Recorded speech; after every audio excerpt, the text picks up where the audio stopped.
and welcome to Titanic as the Days Go By. My name is DK, and I'll be your host with this series. We will be going over the most important days of Titanic from her sea trials, maiden voyage from Southampton, her days at sea, iceberg collision, the sinking, rescue from the Carpathia, and all the way to the survivor disembarkment at New York.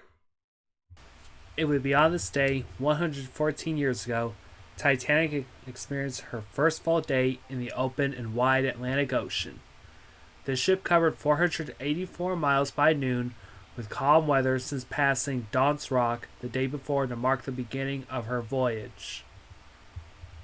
The ship maintained a brisk pace of 21 knots and weather reports of pleasant but chilly.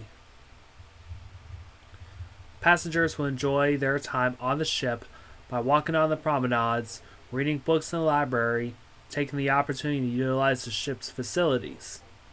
Lawrence Beasley recorded the size of second class and its decorated public rooms, noted the sea was calm and the wind westerly and southwesterly, describing that it's too cold to sit out upon the deck. While on this trip, the ship received its first non-uncommon ice warnings between 5:46 to 5:47 p.m., coming from the CGT or the French line's La Touraine, as the ship was traveling from New York to its home port of Le Havre, France. The sender, Captain Collison, reported thick ice fields and 2 icebergs, along with dense fog with specific locations of latitude 44.58 north, longitude 50.4 degree west or close. Harold Bride would take this message to the bridge, and Captain Smith acknowledged the ice warning and responded to the La Touraine with a thank you message, and charted the location of where the ice was sighted based from Captain Collison's sighting. Another notable light-hearted interaction was Titanic's chief baker and of course maritime history fan favorite Charles Yelkin, who took notice that Thomas Andrews, the ship's designer, was feeling homesick, as it was expected that he would leave his home of Ireland for work. To help ease the homesickness, Charles Yelkin baked some Irish soda bread and personally delivered it to Thomas Andrews in his cabin. He would previously do this for Andrews on board the Olympic as well in the past. Bruce Ismay hosted a party in his parlor suites of B-52, 54, and 56, inviting friends over to marvel his accomplishment. While nothing else happened on this day, April 12, 1912 ran smoothly without any incident on the Titanic. It is now April 13, 1912. This will be Titanic's second day at sea and one of the most eventful days on board the ship. On Titanic's second day at sea, the ship experienced mild but fair weather as the ship moved through a calm high-pressure zone. Titanic also had experienced fog, but she broke through after 10 minutes. The day began with broken clouds, but overall the weather was still pleasant. But it will also set the tone to the rapidly dropping temperatures and extreme calmness that followed afterwards. At noon, Titanic traveled 519 miles since the previous afternoon. As Titanic sailed, what passengers did not know was a coal bunker fire happened long before Titanic left Southampton inside the coal bunker for boiler room number 6. Coal fires were routine during the era of steamship travel, and crews had standard protocols to handle it. The fire was contained in an enclosed metal bunker, and while it did cause some scorching and a slight warping, it didn't compromise the hull's structural integrity. What trimmers and leading firemen did to handle the coal fire was to shift the burning coal into the furnaces and dampen the remaining smoldering coal. Any coal that were not affected by the fire were shifted to the port side, and it had an effect on the trim of the Titanic, resulting in a 2.5 degree list to port due to the massive amount of weight shifted to one side, and it would be noticeable as well. This was noticed by Lawrence Beasley, saying that he can only see the sky since his cabin is on the starboard side, and on the port side he can only see the sea.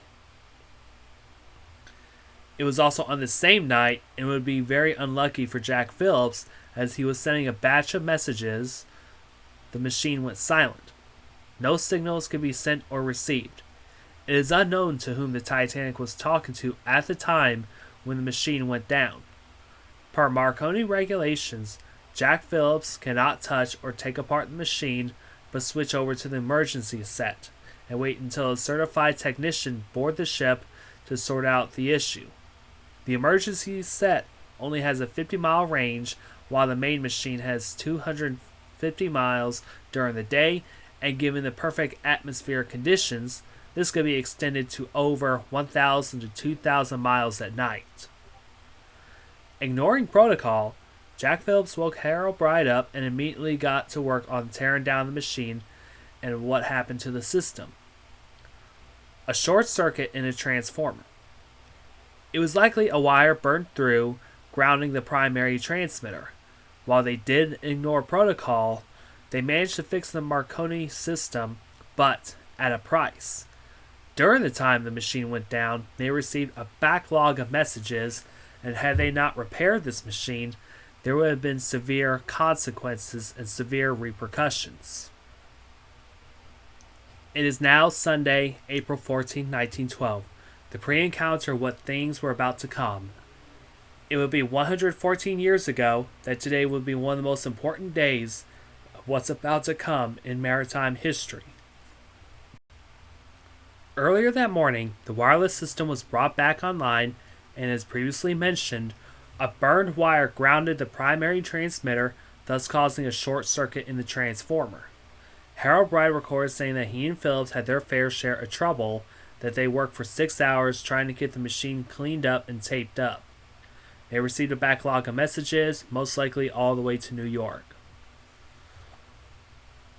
The weather reports indicate that Titanic experienced a weather shift from morning rain and a strong northwest wind to a calm, clear afternoon. It would be also on this day that Titanic received the most ice warnings. The first warning came from the Cunard liner Caronia at 9 a.m. and another at 11:47 a.m. by the Dutch liner the Noordam, with Caronia reporting icebergs and field ice, while Noordam reported much ice in the area. At 10 a.m., the first-class dining room was converted for church services on the Titanic, to which it was led by Captain Edward J. Smith. The service would be concluded at 11:15 a.m. with the hymn mass of Eternal Father Strong to Save. A comparison, second-class services would be held in the dining room with Purser Reginald Barker presiding, as well as the Catholic service held in the second-class library by Father Thomas Biles. Biles will also hold a church service down in third class as well. At 11:30 a.m., Titanic was originally supposed to conduct a lifeboat drill as per White Star tradition, separating fact from fiction from what we believed in.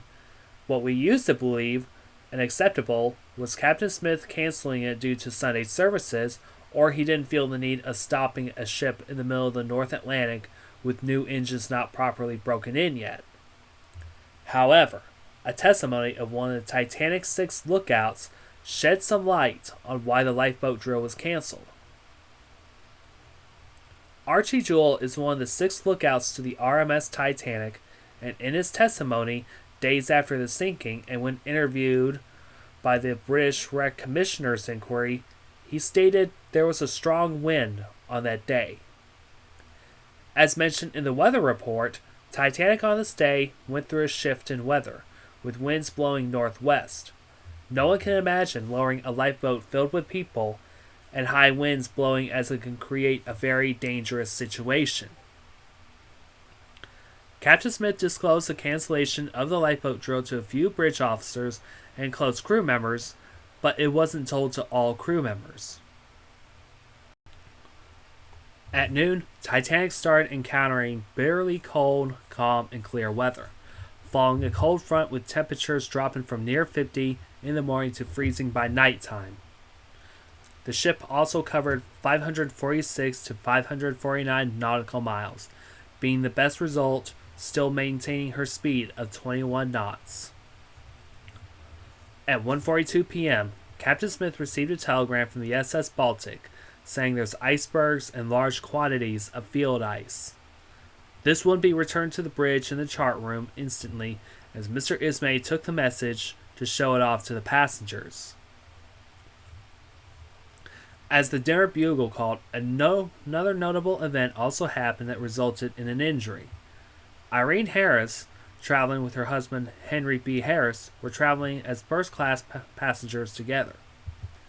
Henry Harris is a notable Broadway producer and theater owner with notable selections such as The Chorus Lady, The Traveling Salesman, Third Degree, Such a Low Queen, A Skylark with May DeSosa, and many more. They proceeded down to C deck in the aft grand staircase to go get dressed, and Irene slipped on a greasy spot, possibly a spilled tea cake, tumbled and fractured her right arm. She would be patched up by the ship's doctor, Dr. Olafman, who had a cabin not too far from them. Mrs. Harris wouldn't let a broken arm stop her from enjoying dinner on the Titanic.